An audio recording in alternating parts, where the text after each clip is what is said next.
Hola, ¿qué tal? ¿Cómo están? Bienvenidas, bienvenidos a un nuevo capítulo de Minería 360. El tema del alza de las tarifas eléctricas, no hay ninguna duda, ha estado en la palestra, ha copado la agenda y esto no ha dejado fuera a la industria minera. Vamos a abordar en profundidad cuál es el impacto real que tiene justamente para la industria. Además, vamos a comentar el consumo eléctrico de la minería del cobre en el periodo 2023 y la proyección al 2034. Ya vamos a aprovechar en esta edición para hablar sobre el aporte que tienen los satélites justamente hacia la minería. Todo eso y mucho más en Minería 360. Arrancamos.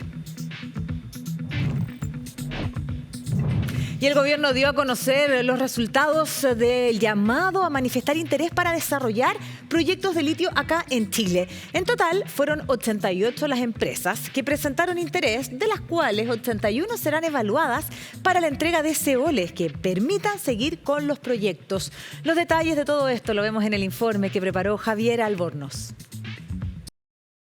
Nos dijeron, cuando tomamos esa decisión, parecido a los 70, que nadie se iba a interesar, que esto iba a retrasar, que las empresas extranjeras o que otras empresas no iban a estar interesadas con la Estrategia Nacional del Litio. Más de 80 declaraciones de interés formales recibimos cuando abrimos las licitaciones en materia de litio. Hubo 88 manifestaciones de interés de 10 países y de 54 empresas o consorcios. Son los datos generales entregados tras el cierre del proceso en el cual las empresas privadas entregaron su manifestación de interés por explorar y explotar litio en nuestro país.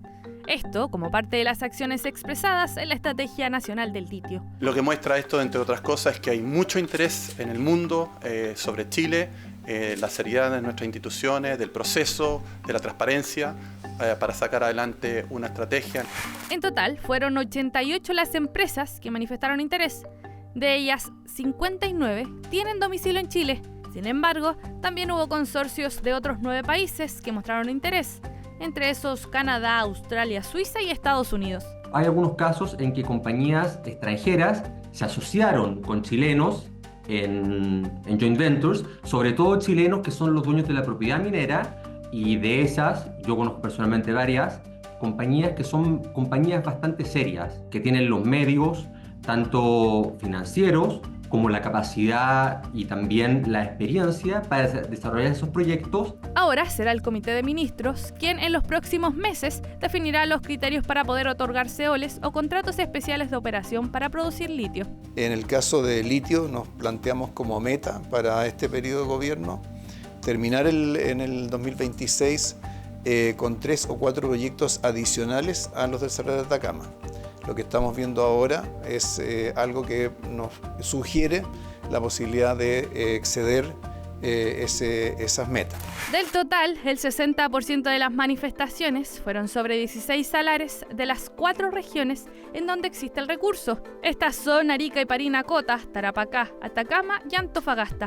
También hubo 28 manifestaciones para otras como yacimientos geotérmicos, zonas cercanas a salares y otros no identificados como salares. En esa línea del total de expresiones, el 80% ya manifestó querer trabajar con tecnologías de extracción directa. En tanto, el ministerio ya indicó que 7 empresas ya fueron descartadas del siguiente proceso, al querer desarrollar proyectos en lugares excluidos. En esta conclusión de la primera etapa, durante el mes de agosto, anunciaremos los mecanismos de asignación de CEOLES sobre los yacimientos que resulten debidamente analizados por parte del Ministerio de Minería en colaboración con los otros ministerios y Corfo que participan en el Comité de Ministros para el Litio. Eso es precisamente uno de los puntos que ha generado discrepancias, la falta aún de definición de los criterios para la otorgación de CEOLES. Pero nadie sabe cómo el ministerio o el comité de ministros que se formó van a asignar los salarios. O sea, cuando lleguen 2 o 3 manifestaciones por el mismo salario, ¿a quién se lo dan? No hay un criterio preestablecido, entonces es un proceso tremendamente poco transparente. Yo discrepo de esa interpretación. Y discrepo de esa interpretación porque este proceso de RFI no es un proceso de postulación al SEOL. Ese proceso que era un proceso no vinculante ni para el ministerio ni para las empresas, va a servirle de insumo para el ministerio para que lleve a cabo un segundo proceso. De acuerdo a lo explicado por la ministra de Minería, para llegar a esos criterios será clave lo que se converse con las comunidades. En el mes de julio informaremos a las comunidades y territorios los avances de esta política pública. Nuestros equipos están desplegados en las regiones y vamos a indicar además los salares y las zonas donde se manifestó interés con el fin de recoger las visiones y preocupaciones, lo que va a ser un insumo crucial para los próximos mecanismos que se definan. La idea principalmente es, a través de este mecanismo, promover el desarrollo de encadenamientos productivos en Chile, utilizando este sistema que no es un mecanismo de subsidio, sino principalmente el aseguramiento de una cierta cantidad de litio para aquellas empresas que quieran desarrollar sus inversiones en Chile para generar valor agregado. Se espera que ya en abril del próximo año se conozcan la entrega de SEOLes. De esta manera, seguir avanzando en los planes de la Estrategia Nacional del Litio. Bien, pues desde la exploración hasta la seguridad son parte de los aportes de los satélites a la industria de la minería. Queremos acercarnos, queremos conocer, queremos hablar sobre esta tecnología. ¿Cuál es el impacto que tiene en la minería en Chile? También nos acompaña Cristian Gerhardt, director comercial para Chile de GlobalSat Group. Gracias por acompañarnos. ¿Cómo estás? Bien, muchas gracias por la invitación, Macarena. Gracias a ti por acompañarnos y cuéntanos en primer lugar cuál es la relación que tiene la industria de la que tanto nos gusta hablar cada semana con los satélites. Es una relación muy antigua. Yo llevo muchos años trabajando en esta industria y te diría que los primeros clientes que tuvimos, incluso antes de tener equipos para la venta, era la minería. Las comunicaciones de voz al principio era fundamental. Antes se hacía todo por radio, sin embargo por las distancias y por el clima se hace complejo, y con las telecomunicaciones satelitales todo se facilitó. Eso por ahí por el año 2000, un poco antes. Y la evolución ha sido dramática, desde las expectativas de solo voz a transmisión de datos, a monitoreo, seguridad, todo lo que requiera comunicación directa y es a través de la industria satelital. Ahora, en términos prácticos, ¿es en las faenas, es en las distancias? ¿Dónde es más útil, cierto, la comunicación satelital en la operación de la minería? Mira, yo diría que donde es indispensable es en exploraciones. ¿Ya? No hay ninguna exploración minera, creo yo, que no tenga comunicación satelital de voz, datos ahora en estos tiempos y seguridad. Saber, por ejemplo, incluso traquear a la gente dónde está como medida de seguridad, incluso en evacuaciones que han ocurrido en el pasado, saber mediante la comunicación satelital dónde están las personas ha sido fundamental. Pero y la exploración, me imagino, por la lejanía de los lugares, por la soledad de los lugares donde justamente se buscan nuevos espacios. Claro, fundamentalmente geólogos. Claro. Que andan haciendo prospecciones mineras. Yo creo que aparte de la explotación posterior, donde está el trabajo más intenso es en exploración, y el geólogo necesita esa conectividad que antiguamente era voz, por un tema de seguridad más que nada. Hoy día es el análisis de datos, es tiempo. El tiempo es un recurso muy valioso. ¿Y qué tal los equipos? Porque uno se imaginaría que para transferir datos se requiere un equipo que es mucho más que aquel que solamente transmite voz. O ya esto ha evolucionado y no es una carga, por ejemplo, para la exploración, los equipos que puedan aportar al... No, hay de diversos tamaños y tipos. Nosotros hablamos de portable, que es un teléfono satelital que sale en muchas películas en el cine, el típico teléfono satelital, que es un poco más grande que un teléfono más bien antiguo. Y después una amplia gama desde antenas portátiles, como unos equipos que tú puedes apuntar donde está la exploración propiamente tal, hasta antenas parabólicas fijas apuntadas al satélite. O sea, el rango es amplio. Y hoy por hoy, más bien, la diferencia le hace la data que vayas a pasar por ahí. Si es una data pequeña, de kilo... liviana, claro. Es poco, basta con una antena pequeña. Pero hoy se puede hacer incluso una conferencia de video, digamos, sin problema en cualquier lugar del mundo, probablemente siendo la única limitante un poco la energía eléctrica. Pero en términos de comunicación satelital se puede hacer todo lo que uno quiera, es como estar en la oficina, no hay ninguna diferencia. Ahora, ¿quiénes son los principales, en este caso, clientes de ustedes? Pues, ¿qué parte de la industria minera es la que finalmente cuenta más con la comunicación satelital como parte de sus operaciones? ¿O son exploraciones individualizadas? Sí, como GlobalSat somos una compañía que estamos en toda América en general, desde Estados Unidos hasta Chile. El mundo de la minería para nosotros es fundamental, en torno al 40% de la base de nuestro... Sí, y porque nuestro país y el resto de los países, en Sudamérica sobre todo, el tema de la minería es fundamental. También es muy importante. Entonces, para nosotros también es muy importante. Exploración yo creo que es fundamentalmente lo que más demanda datos. Ahora, sí, en este último tiempo tú puedes ver otros temas como el IoT, que es el Internet de las Cosas, que es algo que hoy día está evolucionando de forma muy rápida, vale decir, conectar equipos con equipos. Por ejemplo, monitoreo de un relave, por ejemplo. Que no haya alguien que lo tenga que estar monitoreando, sino que con equipos, con sensores. Muy clave a propósito de lo que pasó, ¿cierto?, hace poco tiempo atrás con los sistemas frontales. Bien vale la pena tener cómo monitorearlos constantemente, ¿no? Bueno, también se puede, y se puede monitorear también estaciones meteorológicas. Antiguamente, y todavía hay algunos casos que va una persona a ver los valores meteorológicos en la estación. Hoy día eso no es necesario. Tú pones un equipo muy pequeño, de muy baja transmisión de datos muy pequeños, muy barato el equipo, muy barato la transmisión de datos, y está transmitiendo directamente qué es lo que está pasando con la meteorología. Lo mismo con los relaves, lo mismo. O sea, la comunicación de equipos con equipos, digamos, es yo diría lo que hoy día se busca.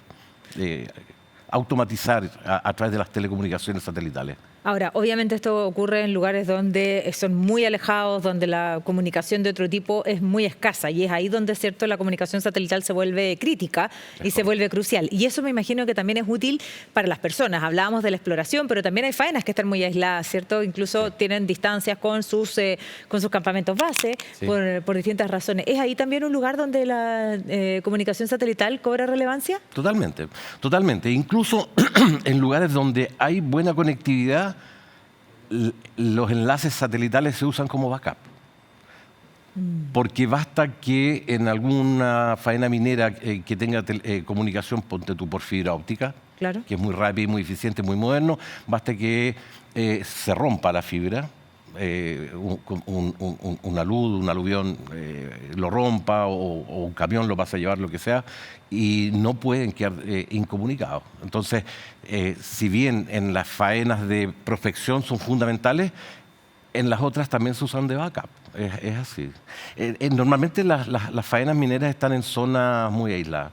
Hay casos donde están cerca, excepcionales, pero la mayor cantidad están acá en la cordillera. Ahora, somos un país que está acostumbrado a las distintas situaciones que la naturaleza puede sorprender, ¿cierto?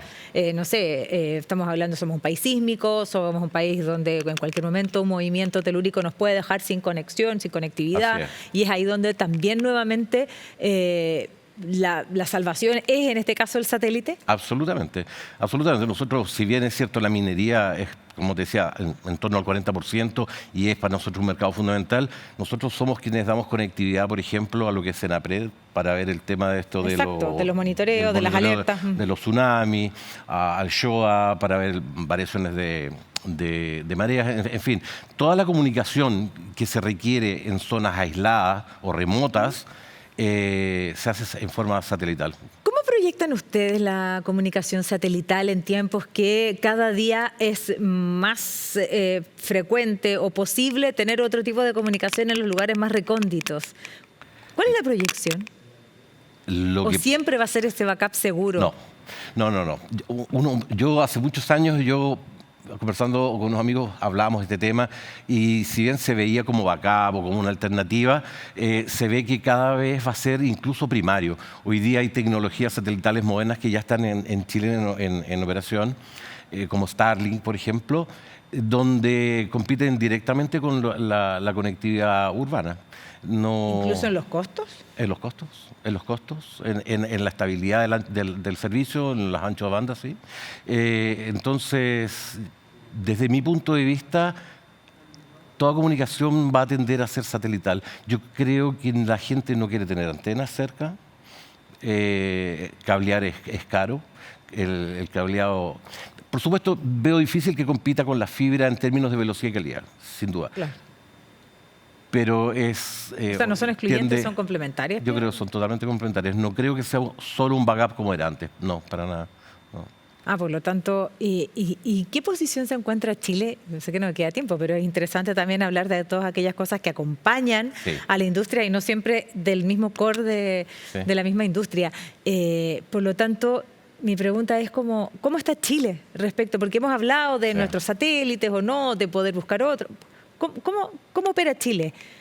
Chile como operador satelital es una tecnología distinta a las telecomunicaciones. Lo que hace hoy día, hasta el momento, Chile son satélites de fotografía.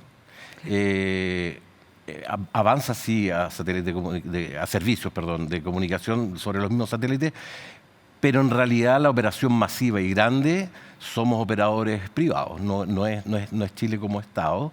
Y somos privilegiados. Chile ha sido una especie, no laboratorio, porque son servicios ya aprobados, pero sí se han lanzado en Chile. Muchos servicios parten en Chile porque se da y se presta para hacer ese tipo de pruebas. Somos un país que tiene minería de nivel mundial. La minería siempre ha sido muy innovadora, al menos la minería moderna. Hoy día hay automatización dentro de la minería, vehículos que se mueven solos, yo he visto que ustedes lo han mostrado acá. Entonces la minería como industria es muy innovadora. Entonces eso se ha prestado para que todos los lanzamientos interesantes, importantes en términos de telecomunicaciones satelitales han partido acá varios. Por lo tanto, tenemos esa situación de privilegio. Sí, es un privilegio. Ahora sí que ya no me queda más tiempo. Solo preguntar qué es lo que hacen ustedes y qué servicio ofrecen. GlobalSat es un grupo, como decía, que estamos en toda América, un grupo panamericano con operación en alrededor de 9 países.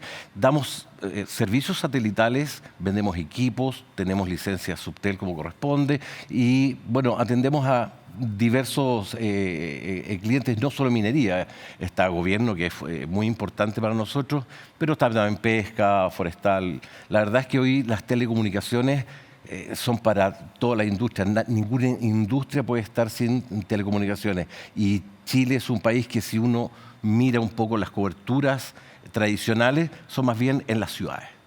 Pero en el mar no hay cobertura, en la montaña no hay cobertura fiable. Por lo tanto, la presencia de la industria satelital en Chile es fundamental para el desarrollo del país, la verdad. Muchísimas gracias por acompañarnos y por venir a contarnos un poco la vinculación que tiene justamente la comunicación satelital con la industria de la minería y también, por supuesto, con el resto de las industrias. Gracias por acompañarnos. Gracias a ti, Macarena. Muchas gracias. Bien, pues nosotros vamos a la pausa muy breve. Volvemos con más, no se vayan.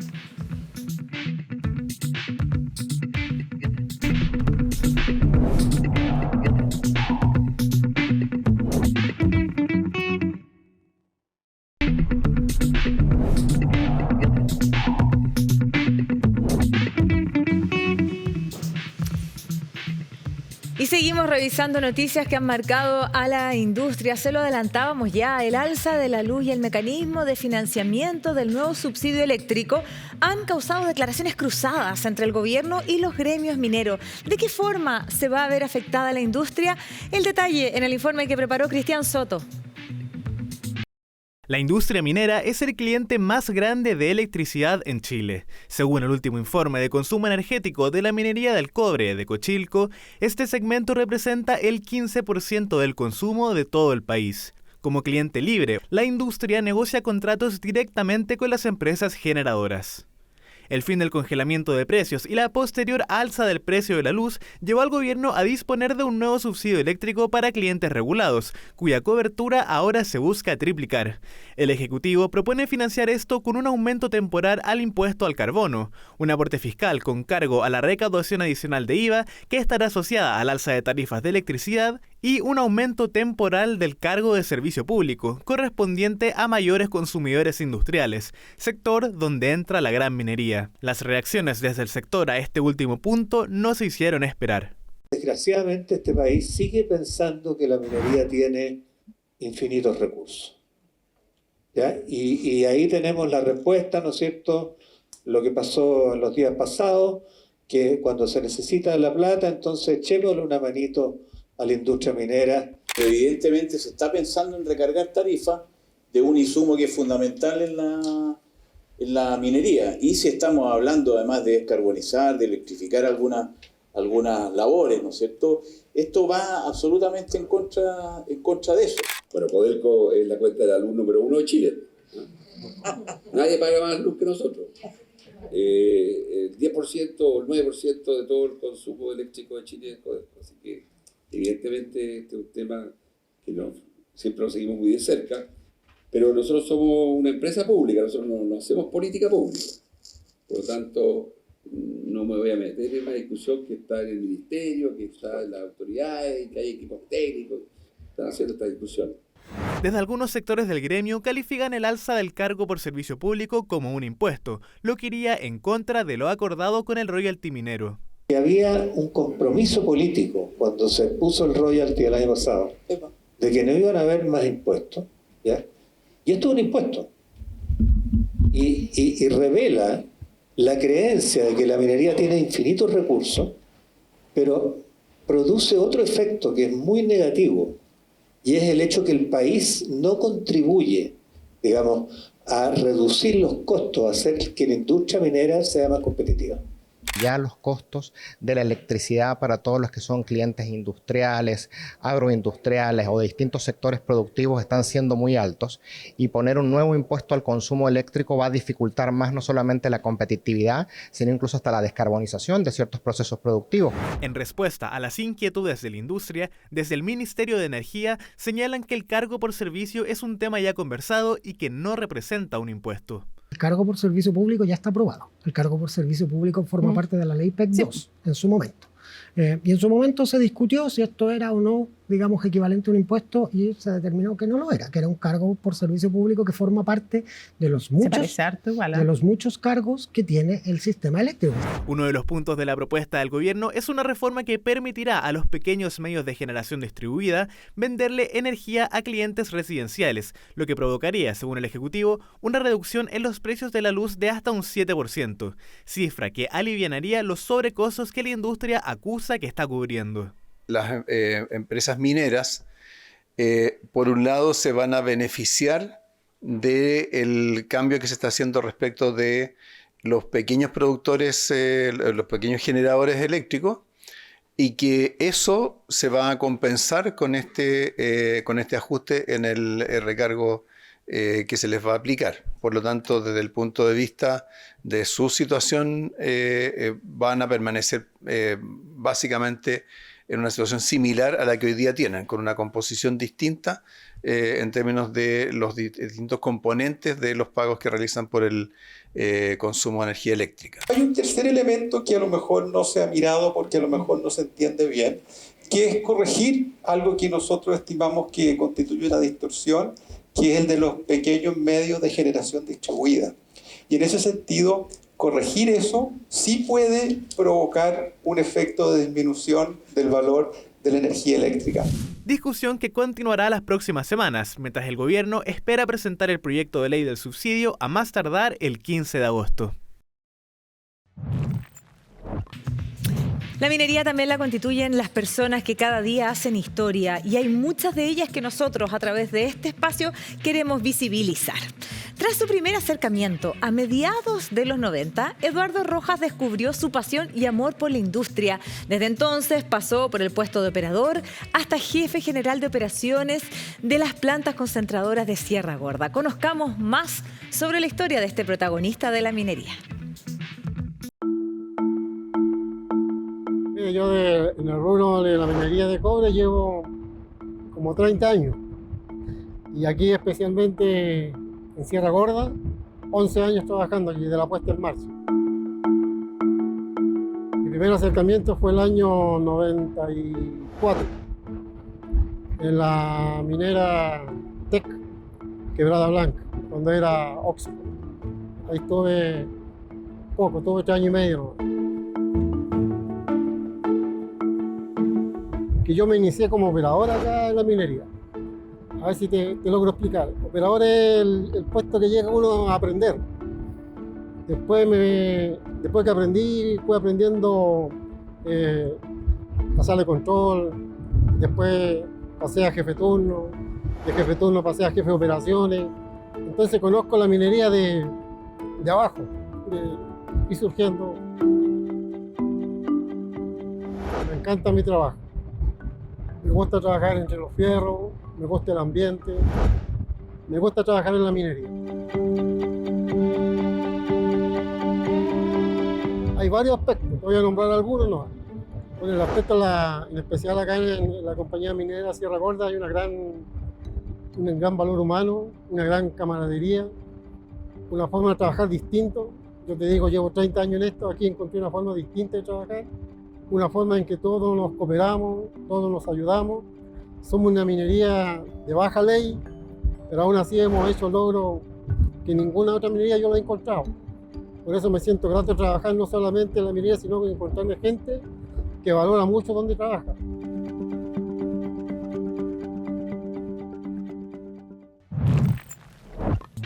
Bien, pues vamos a conversar sobre la ley de eficiencia energética que bien sabemos nos impacta a todos, también a la industria de la minería, tema que vamos a abordar también en profundidad. Vamos a saludar aquí en el estudio de Minería 360, nos acompaña Mónica Gasmuri, ella es gerenta de ANESCO en Chile, la asociación que representa empresas de productos y servicios que ofrecen soluciones en eficiencia energética y autoconsumo en una amplia gama de especialidades y el modelo ESCO. Así que con toda ahí la presentación, gracias Mónica por acompañarnos. Gracias a ustedes por la invitación. En un tema que ha estado muy candente por los últimos días, por lo tanto vamos a partir y no podemos obviar esta pregunta general de cuánto y cómo nos está impactando esta ley.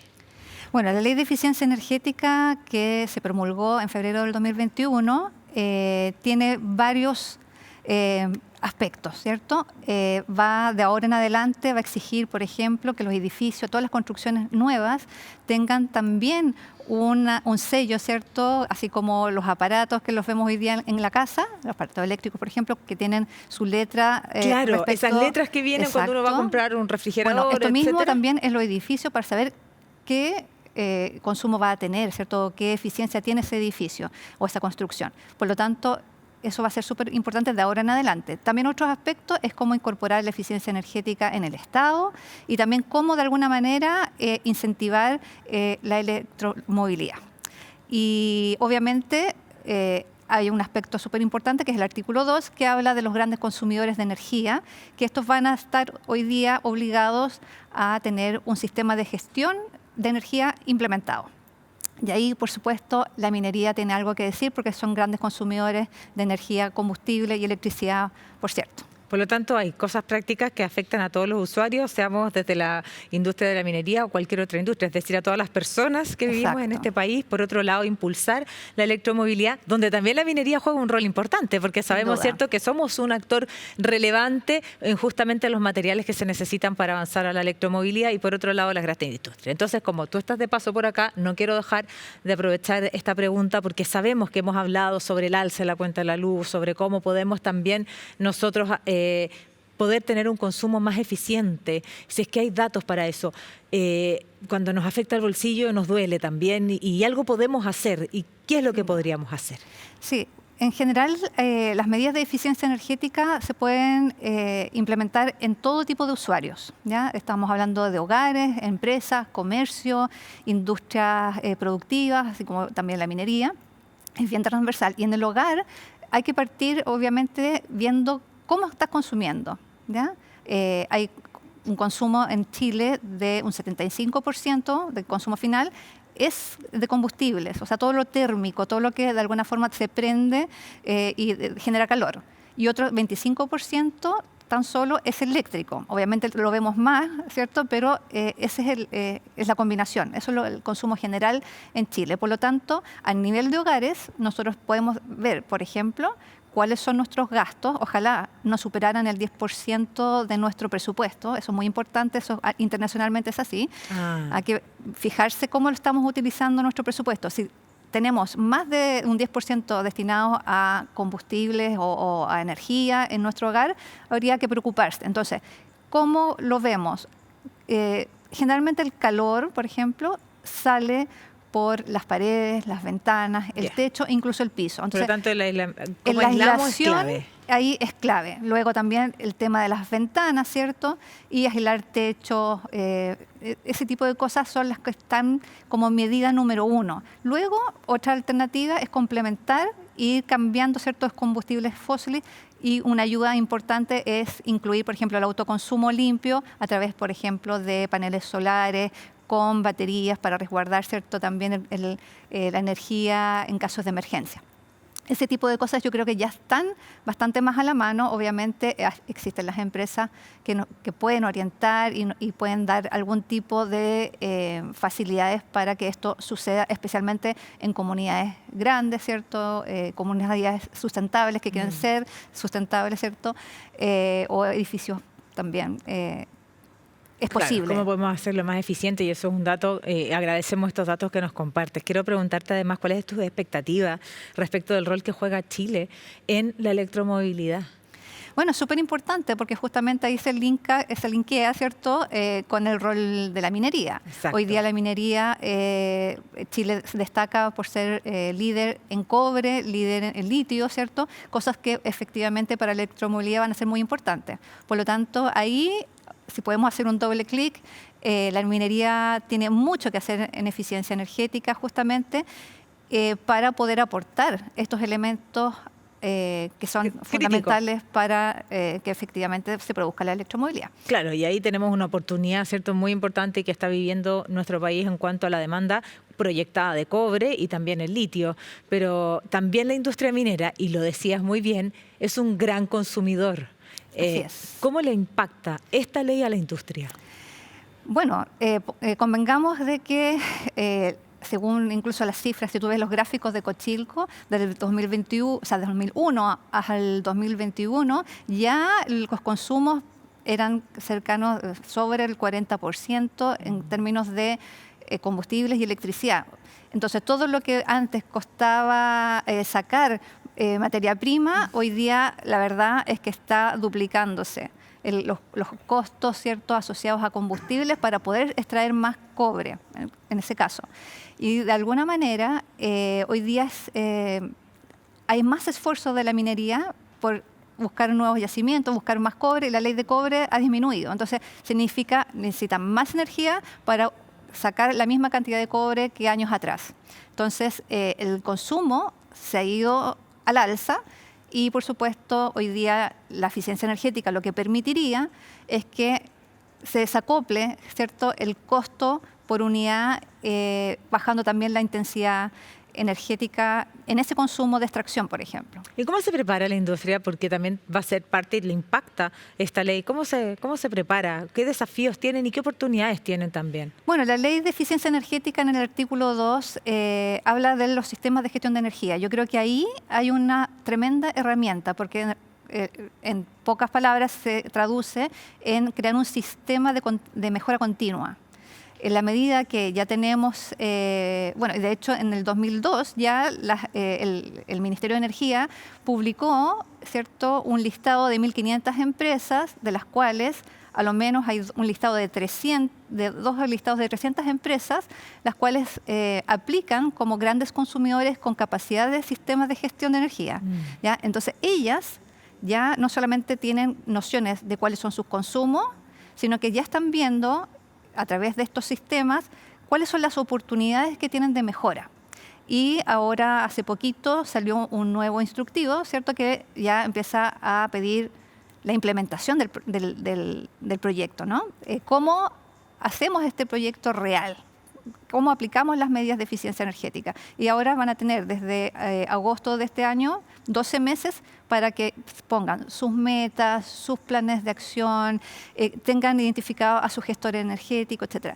Y ese sistema, en el fondo, que te digo yo que es de mejora continua, permite justamente, a través de ese plan, levantar datos, por ejemplo, de en qué medida estoy consumiendo, cuáles son los horarios peak que estoy consumiendo, tal vez... O sea, conocer de sobremanera mi consumo, exacto. Que es un gran Eso, desafío. claro, que de alguna manera pudiésemos a lo mejor tener oportunidades de bajar de alguna manera el consumo a ciertas horas o ciertos horarios, pero eso nos va a dar la información que ellos tengan. O sea, tienen primero la obligación de levantar esta información, de conocer, pero al detalle, dónde están los consumos, los momentos más altos y ver cómo eso se puede hacer más eficiente. Eso es una primera etapa. Hoy día estamos en eso, de que efectivamente ya se identificaron, ¿cierto? Levantaron sus consumos, el ministerio les informó, dijo, ok, ahora tienen 12 meses para aplicar ese sistema de gestión y ahí empieza justamente la eficiencia, levantamiento de datos, ¿cierto? Este diagnóstico o auditoría que algunos le llaman, ¿cierto?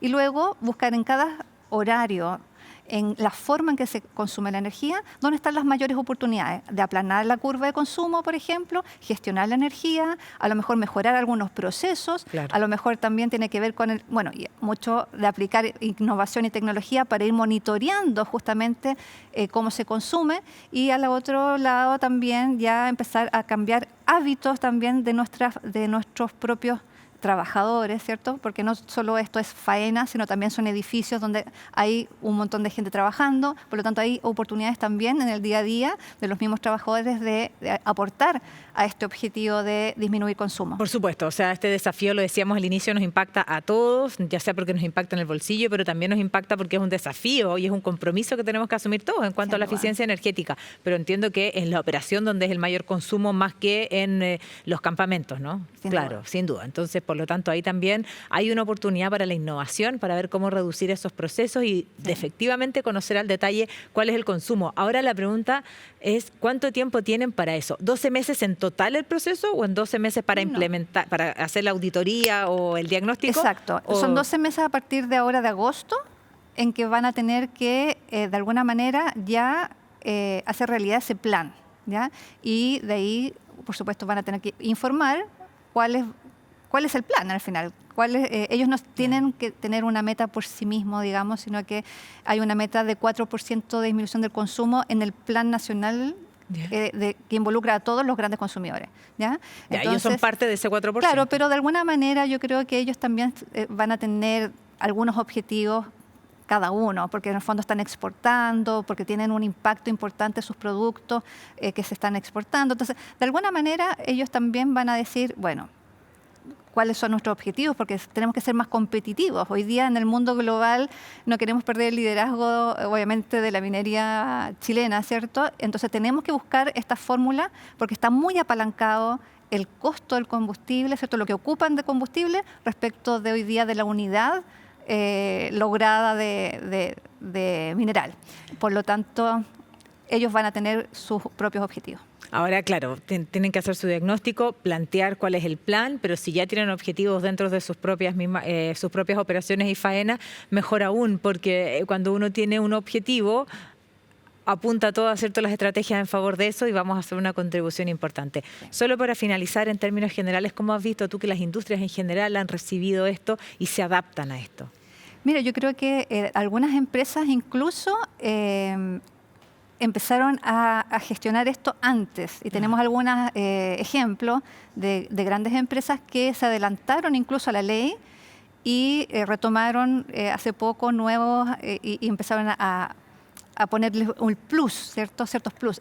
Entonces yo creo que la apuesta ya venía de antes y hoy día les hace, yo creo, mucho más sentido a todas las empresas en un contexto donde, por supuesto, todo lo que vivimos del 2019 a la fecha, guerra en Ucrania, COVID, etcétera, obviamente empezó a aumentar los precios y hoy día también bajo una lógica también de renovación de las tarifas, todo esto que se está especulando, se está hablando, se está conversando, probablemente también sea otro factor de preocupación para que se empujen a todos a buscar esta fórmula de eficiencia energética, porque eficiencia energética de alguna manera te prepara y te da unas condiciones para que el consumo disminuya, al mismo tiempo que está potenciando proyectos de energía renovable.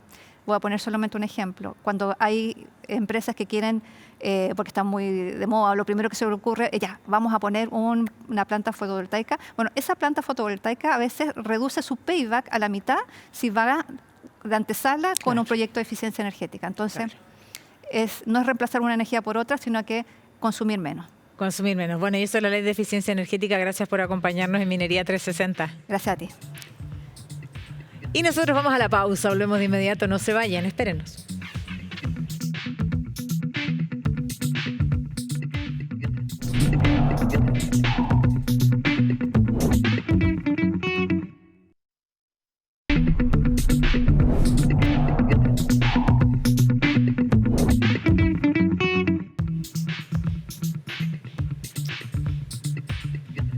Y a continuación vamos a revisar algunos datos del informe que presentó Cochilco. Guarda relación con el consumo eléctrico en la minería del cobre entre los años 2023 y el 2034.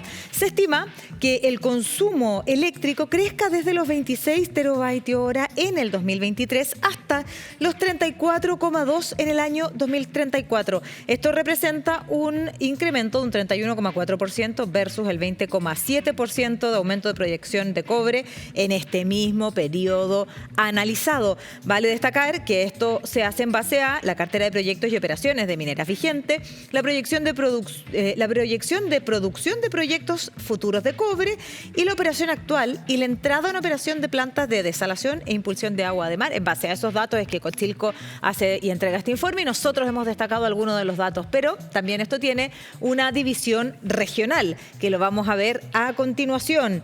En este dato se muestra la evolución del consumo energético en minería por región en los mismos periodos de tiempo que estamos analizando y usted puede ver entonces ahí la participación de las eminentes regiones mineras como es Antofagasta, también Tarapacá y O'Higgins. Esto es el consumo eléctrico que se espera por región en la minería del cobre en este periodo de tiempo, el cual está siendo analizado. Y finalmente queremos destacar lo siguiente, y es que la potencia también tiene un dato que compartir con nosotros, será creciente. Esta potencia será creciente, lo vemos hasta el año 2030, disminuyendo entonces a partir de esa fecha hasta el 2032 para subir levemente al 2034. Estos datos que nosotros obtenemos del informe que entrega Cochilco, disminución que se debe a una menor producción esperada de cobre en el periodo, ya que las operaciones existentes en el 2023 podrían disminuir progresivamente su producción en importantes faenas. Entonces, esta es la proyección de la demanda acumulada de potencia eléctrica que es requerida por la minería del cobre. Y solo para finalizar algunos datos, parte del consumo eléctrico esperado provendrá de fuentes limpias. La minería chilena ha realizado y está avanzando significativamente en el uso de energías renovables no convencionales. Sin ir más lejos, en el año 2023, el 66,6% del consumo eléctrico minero es de fuentes limpias y en el 2026 se espera que un 78,1% de la demanda eléctrica de la industria venga desde este tipo de energías. Este es el dato que compartió entonces Cochilco hace unos días atrás del consumo eléctrico, en específico la minería del cobre.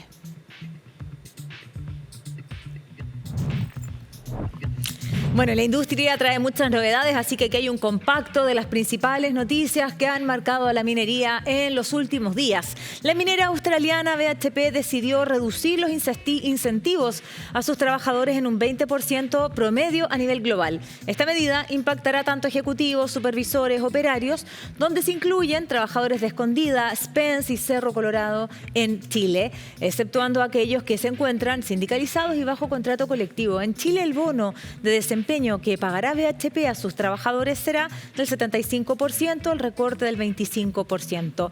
En este recorte en los bonos de desempeño tendría como base los fallos en materia de cumplimiento de objetivos y costos y producción en algunas faenas. Los motivos de esta reducción, según consigna el medio Australian Financial Review, la minera tomó esta decisión de no conseguir los objetivos internos de desempeño en costos, producción, seguridad y equidad de género en varias de sus minas alrededor del mundo.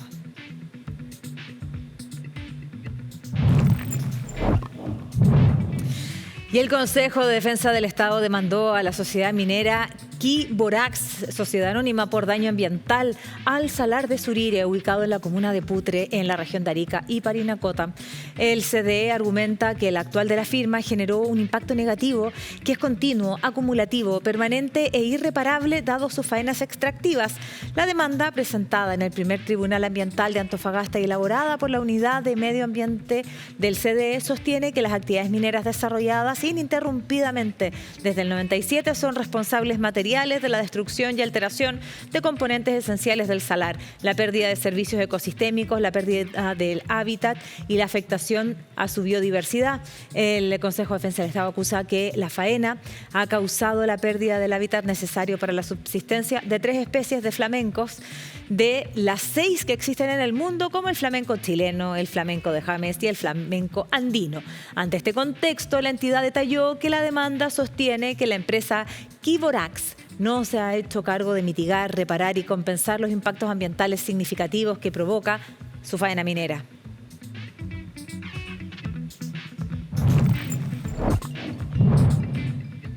Esperanza, consorcio formado por las empresas Transelec y Alma Water Solution, comenzó la construcción y operación de un innovador sistema de transporte de agua de mar para el nuevo Centinela de Antofagasta Minerals, bajo el nombre de Build, Own, Operate, Transfer, BOOT, por sus siglas, el proyecto contempla la construcción de un segundo sistema de impulsión de agua de mar de 144 kilómetros.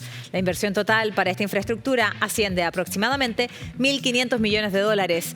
Con este sistema, AMSA podrá duplicar el suministro actual de agua de mar sin desalinizar, que será usada para la faena.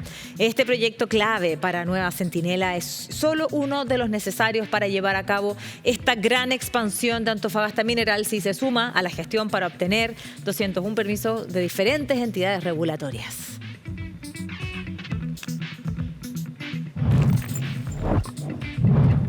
Y el Ministerio de Hacienda dio a conocer el primer balance del nuevo royalty minero. La normativa tributaria, que entró en vigencia el 1 de enero, ha aumentado significativamente la recaudación fiscal. Esta establece una tributación adicional para las rentas de minerales, aumentando la captura de recursos por parte del Estado. Alrededor de un 70% de la producción minera del país se encuentra afectada al nuevo sistema. Los resultados: entre enero y marzo de este año, los explotadores mineros pagaron $225 millones por concepto de pagos provisionales, esto llamado el PPM, de royalty. Esto representa un aumento del $53,5 millones, lo que equivale a un incremento de los ingresos fiscales de un 31,1% según cálculos de Hacienda. Para los próximos meses se prevé que se va a mantener este dinamismo de la recaudación por el nuevo régimen para la gran minería. Así estiman para el segundo semestre ingresos adicionales de $58,7 millones, impulsados también por el mayor precio del cobre.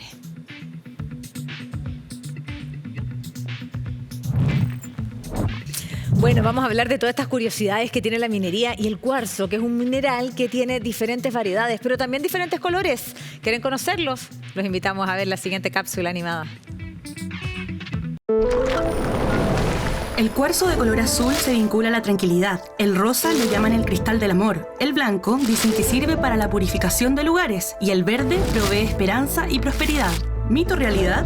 Es lo que envuelve a las más de 300 variedades de colores del cuarzo. Este mineral es el más común de la corteza terrestre y también el principal componente de muchas rocas, por lo que podrás encontrarlo en interiores de cuevas y montañas, en muchas formas y variedades distintas. Estas preciosas piedras tienen una estructura cristalina formada por oxígeno y sílice. Sus diferentes colores y formas se deben a que presentan distintos minerales. Veamos si conoces alguno. El amatista es morado por la presencia de iones férricos y el rosa por la presencia de trazas de fósforo y aluminio. Y tú tienes más de 300 posibilidades para seguir probando.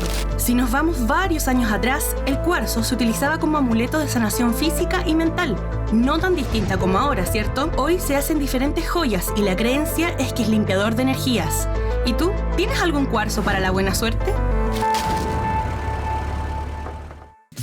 Y hasta acá la presente edición de Minería 360. La invitación, como siempre, es comentar junto a nosotros en nuestras redes sociales, a visitar nuestra página web. En CNN Chile tenemos un acceso directo a los contenidos que generamos en este espacio y tenemos también nuestro estreno por YouTube. Por nuestra parte, que tengan una estupenda semana. Hasta la próxima.